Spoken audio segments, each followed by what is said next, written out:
महाराष्ट्र के रहने वाले अफसर आईपीएस शिवदीप लांडे की पहचान एक सख्त अफसर के रूप में होती है और अपराधी इनके नाम से बहुत खौफ खाते हैं। शिवदीप लांडे साल 2006 बैच के बिहार कैडर के आईपीएस है, लेकिन वर्तमान में महाराष्ट्र के आतंकरोधी दस्ते एटीएस के डीआईजी के रूप में कार्यरत है। बिहार की राजधानी पटना में पोस्टिंग के दौरान शिवदीप लांडे ने छेड़खानी से परेशान लड़कियों को अपना पर्सनल नंबर दिया था। इसके बाद उन्हें रोजाना सैकड़ों फोन और मैसेज आते थे, जिनमें कई लड़कियां उन्हें शादी के लिए भी प्रपोज किया करती थी। एक बार पटना में 3 शराबियों ने एक लड़की के साथ छेड़खानी और जबरदस्ती करना शुरू किया। इसके बाद लड़की ने शिवदीप लांडे को फोन किया और वो कुछ ही मिनट में घटनास्थल पहुंच गए। बदमाश वहां से भाग निकले, लेकिन उनकी टीम ने हफ्ते भर में उन्हें भी ढूंढ निकाला। इस घटना के बाद शिवदीप लांडे लड़कियों के बीच स्टार बन गए थे। बिहार कैडर के आईपीएस शिवदीप लांडे फिलहाल महाराष्ट्र में आतंकरोधी दस्ते एटीएस के डीआईजी के रूप में पोस्टेड है। इनका जन्म महाराष्ट्र के अकोला जिले के परसा गांव में हुआ था। इनके पिता एक गरीब किसान थे।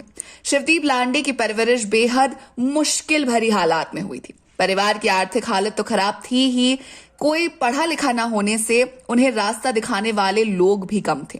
शिवदीप पढ़ने से बहुत ज्यादा तेज थे। स्कॉलरशिप की मदद से शिवदीप लांडे ने इंजीनियरिंग की पढ़ाई पूरी करने के बाद मुंबई में रहकर यूपीएससी की तैयारी की, जिसके बाद उनका यूपीएससी में चयन हो गया। वो बिहार कैडर के आईपीएस चुने गए। शिवदीप लांडे की पहली पोस्टिंग बिहार के मुंगेर जिले के नक्सल प्रभावित इलाके जमालपुर में हुई थी। बिहार की राजधानी पटना के एसपी के तौर पर अपनी अनोखी कार्यशैली की वजह से शिवदीप पूरे देश में मशहूर हो गए थे। सहरसा जिले में डॉक्टरों के लिए आतंक बन चुके संतोष यादव को शिवदीप लांडे के लीडरशिप वाले एसटीएफ ने धर दबोचा और ये उनकी बड़ी उपलब्धियों में से एक है। कभी वो दुपट्टा ओढ़कर आरोपी को पकड़ लेते, तो कभी बिना हेलमेट बाइक चला रहे लोगों की मोटरसाइकिल के सामने निडरता से खड़े हो जाते। बिना लाइसेंस दारू की दुकानें चला रहे दुकानदारों की धड़ पकड़ और ऐसे कितने ही बड़े कारनामों को अंजाम देने की वजह से ही आईपीएस अफसर शिवदीप लांडे की गिनती सुपर कॉप्स के तौर पर होती है। कहा जाता है कि बिहार की राजधानी पटना में जब शिवदीप लांडे की पोस्टिंग हुई तो वह अपराधियों और गैर कानूनी काम करने वालों पर कहर बनकर टूटे।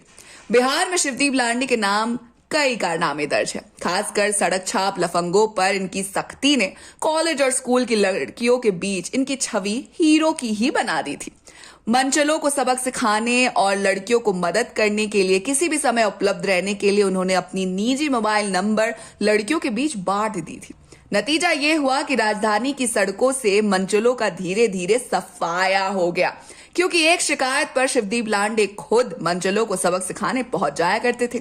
शिवदीप लांडे अपराधियों से सीधे लोहे लेने के लिए जाने जाते थे। यही वजह है कि जब बिहार के रोहतस में वो पुलिस कप्तान की भूमिका में थे, तब अवैध खनन माफियों ने उनकी सीधी भिड़त हो गई। माइनिंग माफियों पर कार्रवाई करने के लिए शिवदीप अवैध खनन की मशीनें जब्त करने निकले थे और अचानक अपराधियों ने उन पर फायरिंग कर दी। बहादुर आईपीएस ऑफिसर ने अपनी जान की परवाह किए बिना डट कर माफियाओं का सामना किया। कहा जाता है कि करीब 30 राउंड फायरिंग उस दौरान हुई थी। बाद में शिवदीप ने खुद जेसीबी मशीन संभाली और अवैध खनन के सारे जुगाड़ को तहस नहस कर दिया। इस दौरान 500 लोगों को गिरफ्तार किया गया था। जनवरी 2015 में शिवदीप पटना के डाक बंगला चौराहे पर घुस मांग रहे इंस्पेक्टर सर्वचंद को फिल्मी अंदाज में दुपट्टा ओढ़कर पकड़ने के मामले में चर्चा में आए थे। यूपी पुलिस के इंस्पेक्टर सर्वचंद पर आरोप था कि वह पटना के 2 व्यापारी भाइयों से एक पुराने केस को खत्म करने के लिए पैसे मांग रहे थे। इन दोनों भाइयों ने इसकी जानकारी तत्कालीन एसपी शिवदीप लांडे को दी। इसके बाद लांडे भेष बदल कर टी शर्ट पहने और सर पर दुपट्टा लपेटे इंस्पेक्टर सर्वचंद का डाक बंगला चौराहे पर इंतजार करने लगे। सर्वचंद जैसे ही घूस का पैसा लेने के लिए वहां पहुंचे, शिवदीप ने उन्हें गिरफ्तार कर लिया। हालांकि सबूतों के अभाव में थोड़ी ही देर में सर्वचंद को छोड़ भी दिया गया। शिवदीप अपनी दबंग स्टाइल की वजह से युवाओं के बीच खासे चर्चित है। यूथ उन्हें सिंघम नाम से बुलाते हैं।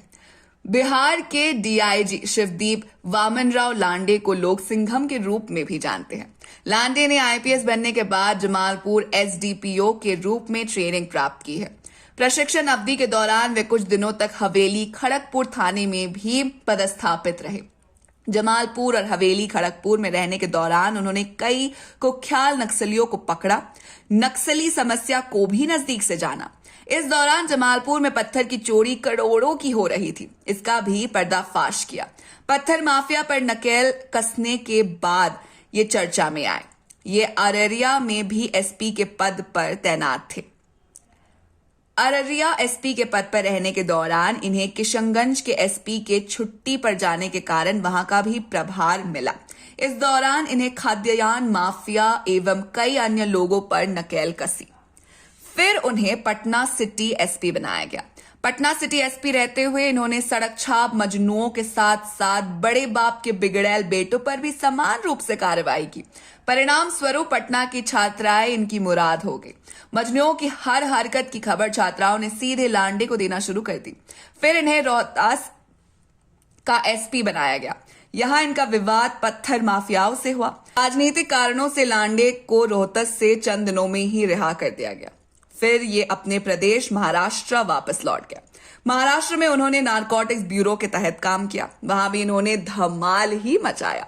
शिवदीप अपराध नियंत्रण को लेकर कभी तनाव में नहीं रहते। उन्हें आर्थिक से लेकर सामाजिक अपराध से निपटने का तरीका अच्छी तरह से मालूम रहता है।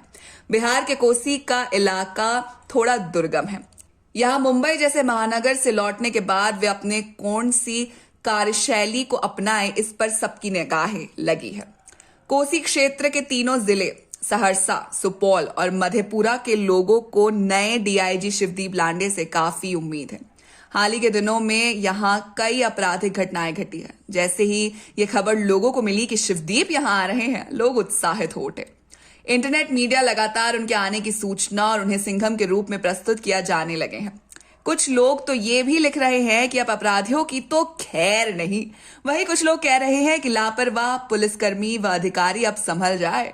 लोग कह रहे हैं वर्ष 2022 आने के 2 दिन पूर्व ही यहां के लोगों को अंग्रेजी नव वर्ष का तोहफा बिहार सरकार ने आखिर दे ही दिया है। लांडे केंद्रीय प्रतिनियुक्ति से हाल ही में बिहार लौटे हैं। महाराष्ट्र के रहने वाले आईपीएस अफसर शिवदीप लांडे की पहचान एक सख्त अफसर के रूप में आज भी होती है और अपराधी खौफ बहुत ज्यादा खाते हैं। तो दोस्तों, ये थी कहानी शिवदीप लांडे की। ऐसे ही किसी बहादुर पुलिस ऑफिसर की कहानी हमें सिंघम 3 में देखने को मिल सकती है। तो आप हमें बताइए, आप सिंघम 3 के लिए कितने एक्साइटेड हैं। साथ ही अगर आपको वीडियो पसंद आई हो तो इसे लाइक कीजिए, दोस्तों के साथ शेयर कीजिए और फिल्मी दुनिया से जुड़े रहने के लिए सब्सक्राइब कीजिए हमारे चैनल बॉलीग्राड स्टूडियोज को।